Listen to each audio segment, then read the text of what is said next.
Herkese merhabalar değerli arkadaşlar. Bugün sizlerle pişirmeye gerek duymadan bir seramik hamuru yapacağız. Ama onun öncesi bir şey söylemek istiyorum. Burası benim atölyemdir. Ben burada üretmiş olduğum ürünleri satıyorum. Burası benim evimin üstünde boş bir oda değerli arkadaşlar. Yani kısacası evde ürettiklerimi ben satarak evimi geçindiriyorum. Bu da tamamıyla bana ait olan, daha doğrusu tasarımı bana ait olan bir ürün. Böyle bir şey arkadaşlar. Ben bunları üretiyorum ve artık seramik hamuruyla yapmış olduğum bu aplikleri bunların üzerine yapıştırma kararı aldım.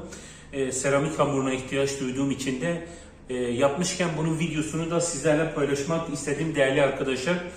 Bizim seramik hamuru yapmak için ihtiyaç duyduğumuz temel maddeler mısır nişastası ve tutkal değerli arkadaşlar. Ölçüleri tutturursanız başınız ağrımaz, sorunsuz bir şekilde çalışma yürütürsünüz. Bu yüzden de bir bardak mısır nişastasını ben döküyorum değerli arkadaşlar. Aynı şekilde bir bardak tutkal dolduruyoruz bardağımıza. Göz kararı tahmini 1 veya 2 kaşık yağ döküyoruz değerli arkadaşlar. Bu yağ herhangi bir yağ olabilir, sıvı yağ da olabilir veya başka bir yağ. Evet. Sanırım bu yeterlidir.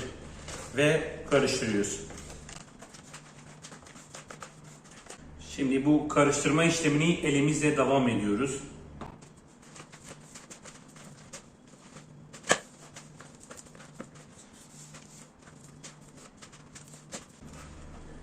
Evet arkadaşlar. Yoğurma işlemimize biz masanın üzerinde devam ediyoruz.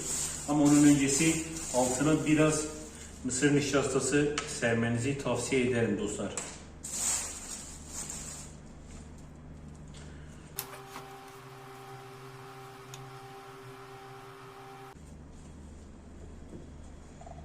Arada elinizi yağlamanızı gene tavsiye ederim dostlar.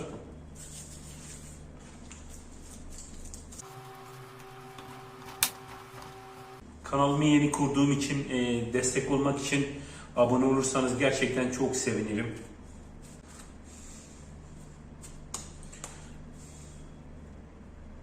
Evet değerli arkadaşlar, şu anda seramik hamurumuz tamamıyla hazır olmuş durumda.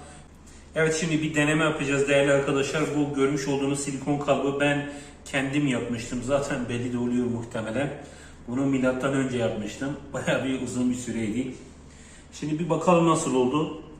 Şöyle bir deneme yapalım.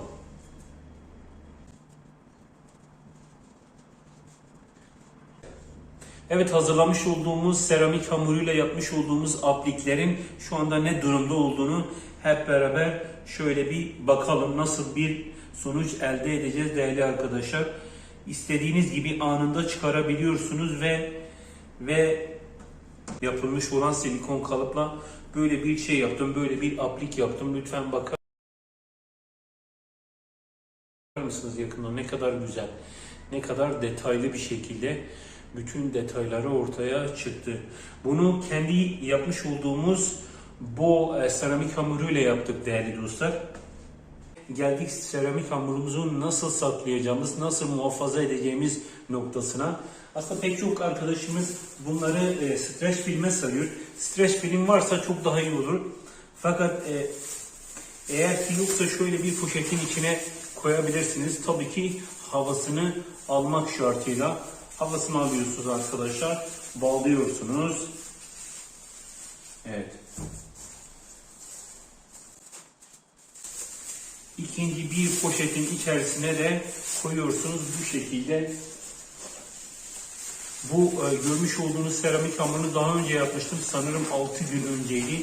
Görüyorsunuz hala yumuşacık. Böyle poşetin içinde beklettiğinizde en ufak bir sorun yaşamazsınız değerli dostlar. Seramik hamuru nasıl yapılır isimli videomuzun sonuna geldik. Umarım beğenmişsinizdir ve kanalımıza abone olarak bize destek olursanız gerçekten çok sevinirim. Şimdilik sizlere anlatacağım bu kadar. Seramik hamuru bu şekilde yapılır ve seramik hamurundan aplik bu şekilde alınabilir değerli dostlar.